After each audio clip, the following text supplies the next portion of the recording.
Hi, I'm Bart Everson. I'd like to tell you about a little program we did through the Center for the Advancement of Teaching and Faculty Development here at Xavier University of Louisiana. Just the fact that you're watching this, I think probably you understand some of the problematic aspects of technology, but just in case, let me ask you a pertinent question. Have you ever experienced a phantom vibration? You know, that's when you think your phone is vibrating, but it's not. Maybe your phone's not even on you. When I've spoken to Xavier students, I found that overwhelmingly, once I've explained the concept, overwhelmingly, they have experienced this. And it kind of confirms something that we've all kind of known and suspected, which is that technology is changing us. It's changing our brains, changing our bodies. And of course, those of us who work a lot with technology in the academic context, we know that it's valuable, that new modes of consciousness, you could even say, predicated upon our sophisticated technological infrastructure, are inherent to the very notion of modern learning. But it would be naive, wouldn't it, to assume that all technological innovation represents some kind of unqualified good. Indeed, we're all pretty much aware of the pathologies associated with a highly mediated existence, what I call technopathology. Many of the negative effects are fairly well known. They include physical pathologies like repetitive strain injury, increased rates of obesity and sleep disorders, social pathologies like isolation, degraded social skills, decreased empathy, lack of privacy, environmental pathologies such as ecological degradation, increasing energy consumption, toxic electronic waste, resource depletion, and of course cognitive pathologies like depression, attention deficits, distraction, and addiction. In fact, among the most common of these cognitive pathologies is the feeling of being overwhelmed and stressed out, an experience which is closely linked to fragmented attention, what Alex Sujung Kim Pang has termed distraction addiction in his book of the same title, which bears the evocative subtitle, Getting the Information You Need and the Communication You Want Without Enraging Your Family, Annoying Your Colleagues, and Destroying Your Soul. Indeed, this whole complex of cognitive pathologies has become so widespread, so ubiquitous to 21st century lifestyles in the West, that it has engendered a response in what might be called the mindfulness movement. It's worth noting that this is no accident, right? These technologies are addictive by design. They are not mere wonder gifts from friendly nerd gods. They work on something called intermittent positive reinforcement. Time doesn't really allow me to get into it right now, but they also have engineered our drive for social approval. Indeed, they capitalize on this. That's the reason you have a kind of universal urge to immediately answer an incoming text, because we're social creatures. I might cite also Plato's chariot metaphor, kind of the contrast between our better nature and our baser impulses. It's a battle for our soul that's playing out in technology, in the technosphere right now. Well, I have to note, the last few ideas that I threw out there aren't really my own. They come from this book, Digital Minimalism by Cal Newport. And this was the inspiration for the session that we did with our faculty and staff. I read the book in the early part of 2019 thought this would be a great faculty development program. And I shared it with my boss, Elizabeth Yost Hammer, the director of our center.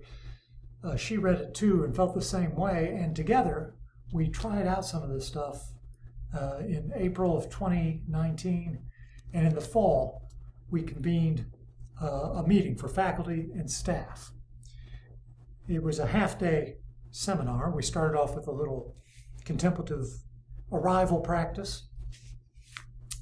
I outlined some of the problem as I saw it, as I just ran through for you there. And then we quickly moved on to what might be a solution. Basically, we need a philosophy of technology. Now, it should be mentioned, since I work at a Catholic institution, I feel obliged to mention that Pope Francis articulated in his encyclical, Laudato Si, some ideas about the technocratic paradigm.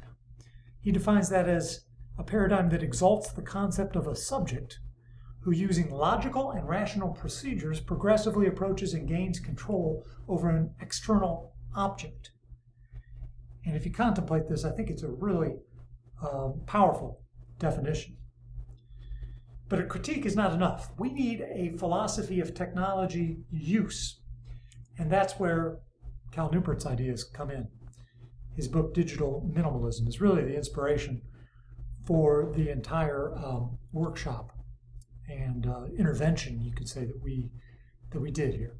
So he defines digital minimalism as a philosophy of technology use in which you focus your online time on a small number of carefully selected and optimized activities that strongly support things you value, and then you happily miss out on everything else.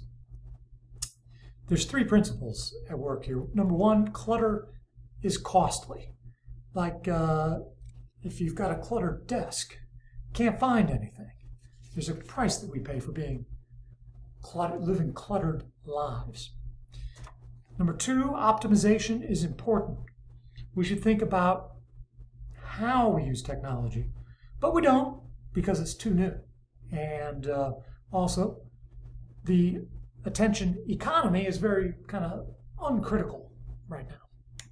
And 3, intentionality is satisfying. We might think Cal Newport, in fact, cites how the Amish adopt technology. They take the time to allow a new technology to be explored, and then they make a community decision about it. So we could sum it up just by saying, in the spirit of minimalism, less is more. At this point, we invited our participants, faculty and staff from across our institution, to write down their technology, the technology that they use all the time. Part 3, we dived into a more specific prescription. And this is what Cal Newport calls the digital declutter. And he stresses the need for rapid immersion. You got to jump into the deep end. It's incremental changes are not going to suffice, right? You've got to take the plunge for true transformation. So Cal Newport defines the digital declutter as a 3-step process. First, you're going to put aside a 30-day period, take a break from all optional technology. During this break, you're going to rediscover life. You're going to rediscover offline activities. And at the end of the break, bring back those optional technologies, but only according to a very careful criteria. So first off, you got to define your rules. Define your rules, that is, for technology. And for the purposes of this exercise, we're defining technology as new technology, including video games, including streaming video. But what makes a technology optional? Well, basically, it's stuff that you can give up without endangering or causing harm to your personal or professional life. And of course, there may be some operational procedures that you need to put into place for giving that up, like exceptions to, and so forth. Got to think that all through, and Cal Newport has a lot of thoughts about that. And then you make a list of these technologies, what you're giving up, what you're keeping, and you got to put it somewhere where you're going to see it every day. Then you got to do it. You got to take the 30-day break. We did this together. Of course, it's difficult at first. It's going to be eventually detoxifying, but Newport is keen to point out that it is more than just a detox.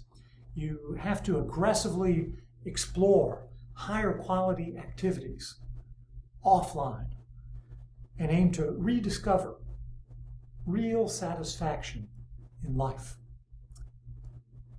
And then at the end of the 1 month period, you reintroduce the technology, but you don't just bring it all back, right? You have a criteria.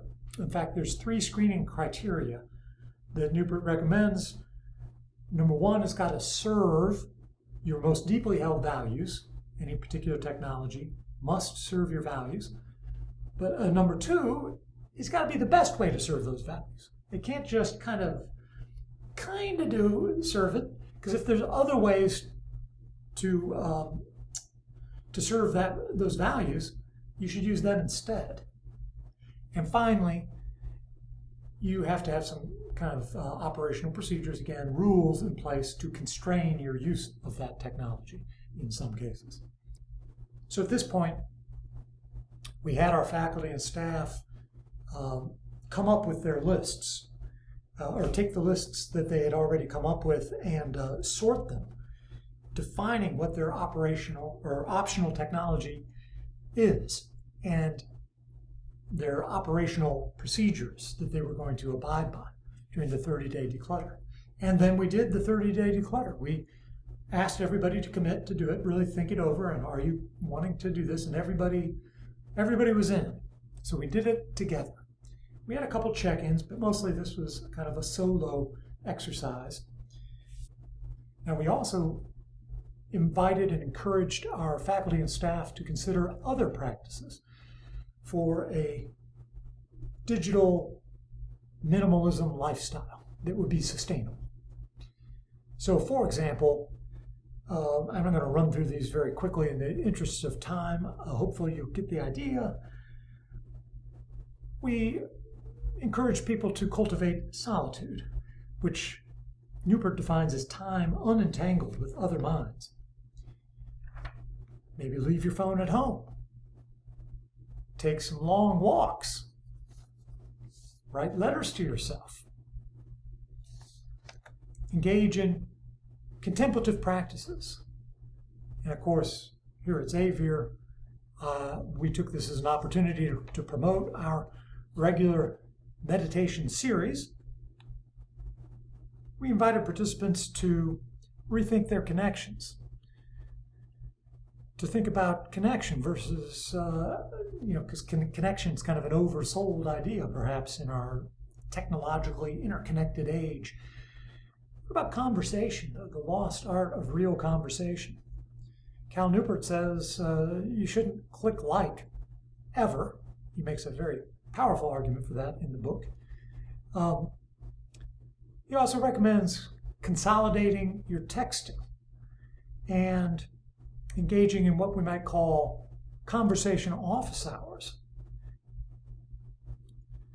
We encourage participants to reclaim leisure. It's not just about lounging about. It's, in fact, there's 3 lessons that I found very salient. Number 1 is the idea of active versus passive leisure. And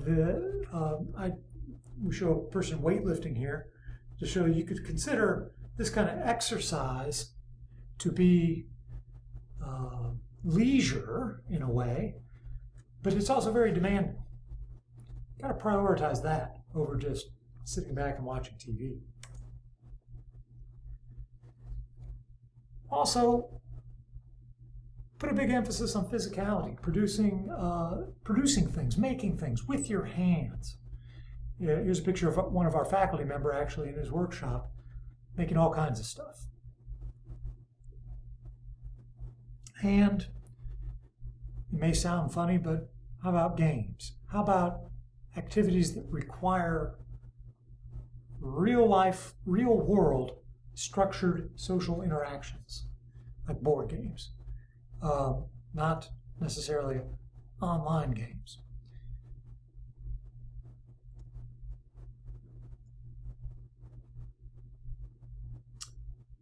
Fix or build something every week. Schedule, if you're going to have some low quality leisure time, schedule it. Say like, I need a little bit of mindless entertainment every now and then, so go ahead. Don't feel guilty about it, but keep it corralled in. Maybe join a group. There's a lot of amazing activist groups doing a lot of amazing things. Follow leisure plans. Make plans for your leisure. Take it seriously. And let that guide you. And finally, Cal Newport invites us to join the attention resistance. Delete that social media from your phone. Turn your devices into single-purpose computers, like a laptop that you use only for writing, for example.